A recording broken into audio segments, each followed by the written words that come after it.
কেৰকেৰ গাঁৱৰ ইয়াৰ নৈপৰীয়া গাঁৱৰ ৰাইজে আমাক অভিযোগ দিছে, যিটো লালি নদীৰ ওপৰত অবৈধভাৱে মাটি খনন কৰি আছে।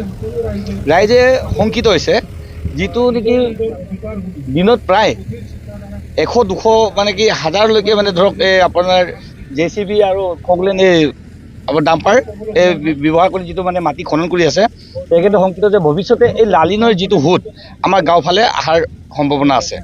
আৰু লগতে যি ধৰণে গাড়ী দিনত আপোনাৰ অহা যোৱা কৰি আছে, এই গাড়ী লিক ইমানে দ হৈ গৈছে, সেইটো ভৱিষ্যতে এই বাৰিষাত এই লিকৰ পৰা মানে নদী সোঁতটো এই গাঁও দিশে অহাৰ সম্ভাৱনা দেখি পাইছে।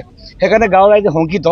ৰাইজে আমাক অভিযোগ দিছে যে এইখিনি ক্ষেত্ৰত যে অবৈধভাৱে যিটো মাটি খনন কৰি আছে, ইয়াত আমাৰ এটা প্ৰশ্ন, ফৰেষ্ট ডিপাৰ্টমেণ্টৰ কিবা পাৰ্মিশ্যন আছে নেকি? আৰু যদি পাৰ্মিশ্যন আছে, তেতিয়াহ'লে আমি যদি নাই, আমি ক'ব বিচাৰোঁ যে অতি সোনকালে যদি তদন্ত কৰক আৰু অতি সোনকালে সেই খনন কাৰ্য বন্ধ কৰক। আৰু ইয়াত নিশ্চয়কৈ কিছুমান ভূমাফিয়াৰ হাত আছে।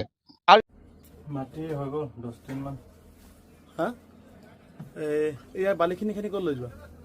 মইতো গম নাপাওঁ দেই। এখন কি নদী গম পোৱা তুমি? চিয়াং নদী। কিমান দিন হৈ গ'ল মাটি খন্দাটো? মইতো নতুনকৈ আছোঁ, গম নাপাওঁ। তুমি কিমান দিনৰ আছে? মোৰ এসপ্তাহ হ'ল। মাটিটো ক'ত পেলাই?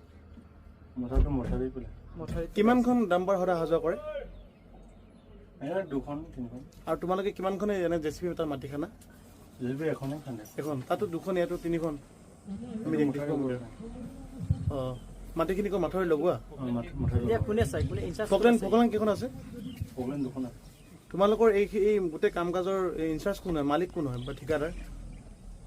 নাই আৰু ঠিকাদাৰ এনে নামটো জানা? নামটো যোৰহাটৰ হয়। ফৰেষ্টৰ মানুহ আহে ইয়ালৈ? ফৰেষ্টৰ মানুহ অহা নাই আজিলৈকে। ফৰেষ্টৰ মানুহ অহা নাই? টিপি আপোনালোকে কাটে নেকি? হা টিপি কাটে? টিপি নাই। এই বালি উঠোৱাৰ সময়ত কিবা কাগজ পাতি দিছে নি চৰকাৰৰ ঘৰৰ পৰা? মই গম নাপাওঁ ইমান। ফৰেষ্টৰ পৰা কিবা দিছে, কিবা গম পায়? গম নাপাওঁ। একো নাপায়। বা তোমালোকৰ মালিকে কেতিয়াবা দেখুৱা নাই এখন আমাৰ ওচৰত মানে বালি খান্দিলে কাগজ কিবা দেখুৱাইছে?